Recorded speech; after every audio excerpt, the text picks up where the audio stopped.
ആദ്യം തന്നെ അമ്മ മാതാവിനും ഈശോയ്ക്കും 1000 നന്ദി പറയുന്നു. എൻ്റെ പേര് സബിത, ഹരിപ്പാടിൽ നിന്ന് വരുന്നു. ഞാൻ ആദ്യമായിട്ട് ഉടമ്പടി എടുക്കുന്നത് 6/8/2025. ഞങ്ങൾക്ക് കിട്ടിയ കുറേ രോഗസൗഖ്യങ്ങളെപ്പറ്റി പറയാനാണ് ഞാനിവിടെ വന്നിരിക്കുന്നത്.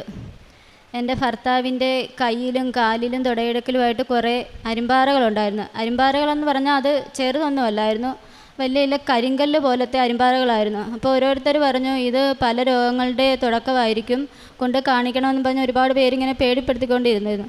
ദിവസം വണ്ടാനം ഹോസ്പിറ്റലിൽ കൊണ്ടുപോയി കാണിച്ചു. അവർ പറഞ്ഞു ബ്ലഡൊക്കെ ടെസ്റ്റ് ചെയ്യാൻ പറഞ്ഞു. അകത്ത് ബ്ലഡ് ടെസ്റ്റ് ചെയ്തു, പുറത്ത് കൊടുക്കാൻ അന്നേരം പൈസ ഇല്ലാഞ്ഞുകൊണ്ട് ഹസ്ബൻഡ് വീട്ടിലിഞ്ഞ് പോന്നിരുന്നു. പിന്നെ ഞാൻ ആദ്യമായിട്ട് ഉടമ്പടി എടുക്കാൻ വന്നിട്ട് ചെന്ന് കഴിഞ്ഞപ്പോൾ ഹസ്ബൻഡിന് ഭയങ്കര ദേഷ്യമൊക്കെ ആയിരുന്നു. അന്നേരം വിശ്വാസമൊന്നും ഇല്ലായിരുന്നു. ഞാൻ പ്രാർത്ഥിക്കാനിരിക്കുമ്പോൾ എല്ലാം മൊബൈലിനകത്ത് വീഡിയോ ഒക്കെ ആണെങ്കിൽ വോളിയം കൂട്ടി വെക്കുമായിരുന്നു. ഞാനും എൻ്റെ മോളും കഥ അടച്ചിട്ടുകൊണ്ടായിരുന്നു പ്രാർത്ഥിക്കുന്നത്. എന്നിട്ട് ഞാൻ മാതാവിനോട് പറഞ്ഞു, മാതാവേ ഇങ്ങനെയാണെങ്കിൽ ഞാൻ എന്ത് ചെയ്യും, ഉടമ്പടി എങ്ങനെ മുന്നോട്ട് കൊണ്ടുപോകുന്ന ഞാൻ മാതാവിനോട് എൻ്റെ ഭർത്താവിനെ വിശ്വാസത്തിൽ കൊണ്ടുവരണേന്ന് ഞാൻ പ്രാർത്ഥിച്ചു. എന്നിട്ട് ഞാനാണെങ്കിൽ ഉടമ്പടി തൈലം കാലിലും കയ്യിലും എല്ലാം പുരട്ടി പ്രാർത്ഥിച്ചായിരുന്നു. ആദ്യമൊക്കെ ദേഷ്യമായിരുന്നു അത് പുരട്ടി കൊടുക്കുമ്പോൾ. ഞാൻ എന്നാലും ദേഷ്യപ്പെട്ടാലും ഞാനത് കാലിലും കയ്യിലും തുടയെടുക്കലും എല്ലാം പുരട്ടി കൊടുക്കുമായിരുന്നു. പിന്നെ സാക്ഷ്യങ്ങൾ ഞാൻ വെച്ച് കേൾപ്പിക്കും. ആദ്യമേ ഒന്നും കേൾക്കത്തില്ലായിരുന്നു, പിന്നെ പതുക്കെ അത് കേൾക്കാൻ തുടങ്ങി, വിശ്വാസത്തിൽ വരാൻ തുടങ്ങി. ഒരു ദിവസം എന്നോട് ഇങ്ങനെ പറഞ്ഞു, എൻ്റെ കയ്യിലെയും കാലിലെയും എല്ലാ അരിമ്പാറകളെല്ലാം പോയി, ഒരു പാട് പോലും ഇല്ലാതെ ശരീരത്തിലുണ്ടായിരുന്ന അരിമ്പാറകളെല്ലാം മാറ്റിത്തന്ന ഈശോയ്ക്കും അമ്മ മാതാവിനും ഒരുപാട് നന്ദി പറയുന്നു. പിന്നെ 4.5 വർഷം കൊണ്ടൊരു പരുവുണ്ടായിരുന്നു ഹസ്ബൻഡിന്. അത് വണ്ടിയിലിരിക്കുമ്പോഴെല്ലാം ഇങ്ങനെ ഭയങ്കര ബുദ്ധിമുട്ടിയിരിക്കുന്ന കണ്ടുകൊണ്ട് ഞങ്ങൾ ചോദിച്ചു എന്ത് പറ്റി, വണ്ടിയിൽ ഇരിക്കാൻ സ്ഥലമില്ലാത്തതുകൊണ്ടാണ് ഞങ്ങൾ പുറമോട്ട് മാറി നേരെ ഇരുന്നോന്ന് പറയുമായിരുന്നു. അന്നേരം പറഞ്ഞു ഇല്ല ഞങ്ങൾക്കറിയത്തില്ല നീ പരുവുള്ള കാര്യം. അന്നേരം പറഞ്ഞു അല്ലടി എനിക്കൊരു പരുവുണ്ട്, അത് കാരണം ഇരിക്കാൻ ഭയങ്കര ബുദ്ധിമുട്ടാണെന്നൊക്കെ ഇങ്ങനെ പറഞ്ഞു. ഒരു നെല്ലിക്ക വലിപ്പത്തിലുള്ള ഒരു പരുവായിരുന്നു.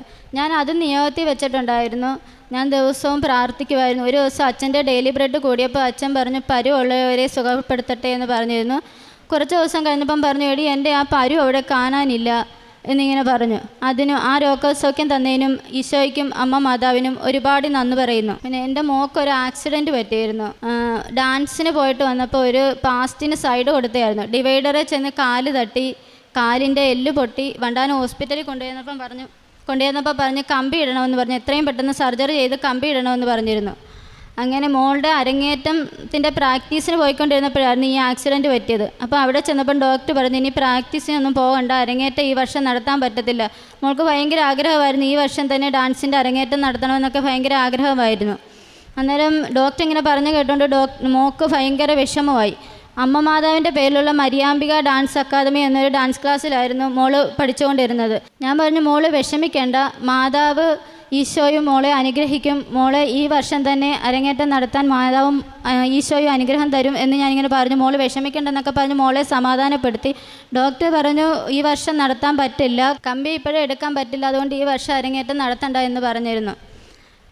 ദിവസവും ഞാനും മോളുമായിട്ട് ഉപ്പിട്ട് വെള്ളം മോൾക്ക് കൊടുക്കുമായിരുന്നു, തൈലം പുരട്ടുമായിരുന്നു. അങ്ങനെ ദിവസവും പ്രാർത്ഥിക്കും, മാതാവേ എൻ്റെ മോളുടെ ആഗ്രഹം സാധിച്ചു കൊടുക്കണേ, ഈ വർഷം തന്നെ അരങ്ങേറ്റം നടത്താനുള്ള അവസരം കൊടുക്കണേ എന്ന് പ്രാർത്ഥിച്ചു.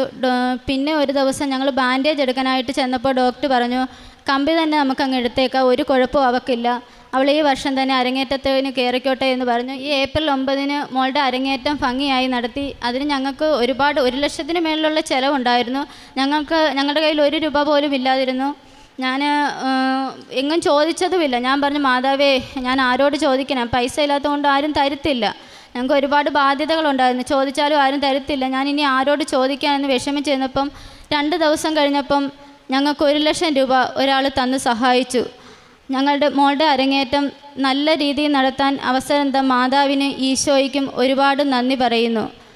പിന്നെ ഞങ്ങൾക്ക് ഒരുപാട് കടബാധ്യതകളൊക്കെ ഉണ്ടായിരുന്നു, അതൊരുവിധമൊക്കെ മാറ്റി ഈശോയും മാതാവും അനുഗ്രഹിച്ചു.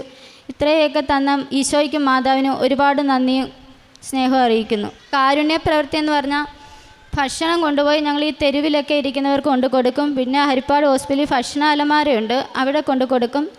പിന്നെ ഞങ്ങളെ കൊണ്ടാവുന്ന സാമ്പത്തിക സഹായം ഒരുപാടൊന്നുമില്ല, ആവുന്നതൊക്കെ കൊടുക്കാൻ ശ്രമിക്കും. പിന്നെ പ്രേക്ഷിത പ്രവർത്തനം എന്ന് പറഞ്ഞാൽ പത്രം മേടിച്ച് വീടുകൾ തോറും കൊണ്ടു കൊടുക്കാറുണ്ട്. പിന്നെ ഞാനൊരു തുണിക്കടയിൽ വർക്ക് ചെയ്യുകയാണ്. അവിടെ വരുന്ന ആളുകൾക്ക് ഞാൻ ഇവിടുത്തെ കാര്യം പറഞ്ഞ് ഞാൻ പത്രങ്ങൾ വിതരണം ചെയ്യും. ഇതൊക്കെയാണ് ചെയ്തുകൊണ്ടിരിക്കുന്നത്. ഇനിയും ഉടമ്പടിയിൽ തന്നെ തുടരാനാണ് എൻ്റെ ആഗ്രഹം. എല്ലാം തന്നെ ഈശോയ്ക്കും അമ്മ മാതാവിനും ഒരുപാട് നന്ദി പറയുന്നു. പിന്നെ എനിക്ക് ഒരുപാട് ദേഷ്യം ഉള്ള ആളായിരുന്നു. ഇപ്പം അതൊക്കെ കുറച്ചുകൊണ്ടിരിക്കുകയാണ്. പെട്ടെന്നായിരുന്നു ദേഷ്യം വരുന്നത്, അതൊക്കെ ഒരുപാട് മാറി. പിന്നെ ഞങ്ങളുടെ വീട്ടിൽ ഇടയ്ക്ക് ഞാനും ഹസ്ബൻഡും തമ്മിൽ ഇടയ്ക്ക് ഈ സാമ്പത്തികത്തിൻ്റെ പേരിൽ എപ്പോഴും ഇങ്ങനെ വഴക്കിടാറുണ്ടായിരുന്നു. ഇപ്പം അങ്ങനെയുള്ള കാര്യങ്ങളൊന്നുമില്ല. അമ്മ മാതാവ് ഈശോ ഈ ഉടമ്പടി എടുത്തതിന് ശേഷം വീട്ടിൽ സന്തോഷമായുള്ള ഒരു ജീവിതമാണ് തന്നുകൊണ്ടിരിക്കുന്നത്. എല്ലാം തന്ന അമ്മ മാതാവിനും ഈശോയ്ക്കും ഒരുപാട് നന്ദി അറിയിക്കുന്നു. ഇത്ര അനുഗ്രഹങ്ങൾ തന്ന ഈശോയ്ക്കും അമ്മ മാതാവിനും നന്ദി. സങ്കീർത്തനങ്ങൾ 66, 19, 20 തിരുവചനങ്ങൾ. ദൈവം കേട്ടിരിക്കുന്നു, എൻ്റെ പ്രാർത്ഥനയുടെ സ്വരം അവിടുന്ന് ശ്രവിച്ചിരിക്കുന്നു. ദൈവം വാഴ്ത്തപ്പെടട്ടെ. അവിടുന്ന് എൻ്റെ പ്രാർത്ഥന തള്ളിക്കളഞ്ഞില്ല, അവിടുത്തെ കാരുണ്യം എന്നിൽ നിന്ന് എടുത്തു കളഞ്ഞില്ല. സബിത എന്ന ഈ സഹോദരി കുടുംബത്തോടൊപ്പം ചേർന്ന് പരിശുദ്ധ അമ്മയോട് ലഭിച്ചിരിക്കുന്ന സവിശേഷമായ അനുഗ്രഹങ്ങൾക്ക് അമ്മ മാതാവിൻ്റെ തിരുനടയിൽ സന്തോഷത്തോടെ നന്ദി പറയുന്നു. ഒരു അക്രൈസ്തവ മകളാണ്, അക്രൈസ്തവ കുടുംബമാണ്. മകളെ സൂചിപ്പിക്കുന്നുണ്ട്, ആദ്യം ഉടമ്പടി എടുത്ത നാളുകളിൽ കുടുംബത്തിലത് ആ പ്രാർത്ഥനകൾ ചൊല്ലുവാനും ഉടമ്പടി ജീവിക്കുവാനുമൊക്കെ ചെറിയ ക്ലേശങ്ങൾ അനുഭവിച്ചിരുന്ന കാര്യം. എന്നാൽ അനുഭവങ്ങളിലൂടെ അമ്മ മാതാവ് ആ കുടുംബത്തിൻ്റെ നാഥയാവുകയും ജീവിതത്തിൻ്റെ രോഗക്ലേശങ്ങൾക്ക് ഈശോയിലൂടെ സൗഖ്യം പകരുകയും ജീവിതം ഒരു പ്രതിസന്ധിയിലായ അവസരത്തിൽ ആ മുഴുവൻ പ്രതിസന്ധികളെയും തരണം ചെയ്യുവാൻ മകൾക്കുണ്ടായ അപകടവും ഡാൻസിൻ്റെ അരങ്ങേറ്റവും അതിൻ്റെ എല്ലാ ക്ലേശങ്ങളും ശാരീരികമായ ബുദ്ധിമുട്ടുകളുടെ പ്രശ്നങ്ങളും സാമ്പത്തികമായ ഞെരുക്കങ്ങളും മാറ്റിക്കൊടുത്തുകൊണ്ട് ഭാരങ്ങൾ ഏറ്റെടുത്ത് ജീവിതത്തിൻ്റെ ക്ലേശങ്ങൾ ലഘൂകരിച്ച് ആഗ്രഹിച്ചിരുന്ന ആ ഒരു വലിയ കാര്യം അത് ശുഭകരമാക്കി അനുഗ്രഹിച്ചതിനെയും ഈ അൾത്താരയിൽ ഈ കുടുംബം സന്തോഷത്തോടെ സാക്ഷ്യപ്പെടുത്തുകയാണ്. അമ്മയുടെ അരികിൽ നാം ഏതൊക്കെ നിയോഗങ്ങളും ഏതൊക്കെ ജീവിതാവസ്ഥകളുമായി എത്തിച്ചേരുന്നുവോ അമ്മ നമ്മളെ ചേർത്ത് പിടിച്ചുകൊണ്ട് തിരുക്കുമാരന് സമർപ്പിക്കുകയും അമ്മയോട് നാം പുലർത്തുന്ന സ്നേഹവും വിശ്വസ്തതയും നമ്മുടെ ജീവിത വിഷയങ്ങൾക്ക് അനുഗ്രഹവും സംരക്ഷണവുമായി അമ്മ മാറ്റിത്തരികയും ചെയ്യുന്നു. അതിൻ്റെ ജീവിക്കുന്ന അടയാളങ്ങളാണ് ഈ അൾത്താരയിൽ പങ്കുവയ്ക്കുന്ന ഓരോ ഉടമ്പടി സാക്ഷികളും. നമുക്ക് പ്രത്യാശയോടുകൂടി ഉടമ്പടി കൂടുതൽ വിശ്വസ്തതയിൽ ജീവിക്കാം, ദൈവനാമത്തെ മഹത്വപ്പെടുത്താം. നമുക്ക് കാരുണ്യ പ്രവൃത്തികളിലൂടെയും പ്രേക്ഷിത പ്രവർത്തനങ്ങളിലൂടെയും ദൈവനാമത്തെ മഹത്വപ്പെടുത്തിയും സഹോദരങ്ങൾക്ക് നന്മ ചെയ്തുകൊണ്ടും നമ്മുടെ ഉടമ്പടിയെ കൂടുതൽ ആത്മബന്ധമുള്ളതാക്കി നിലനിർത്താം.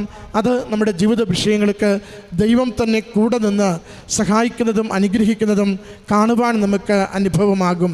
ഈ കുടുംബത്തിൽ ലഭിച്ച ഓരോ അനുഗ്രഹത്തിനും ദൈവിക സംരക്ഷണത്തിനും അമ്മ മാതാവിനും തിരുക്കുമാരനും നന്ദി പറഞ്ഞുകൊണ്ട് കരങ്ങളടിച്ച് ഈ സാക്ഷ്യം നമുക്ക് സമർപ്പിക്കാം.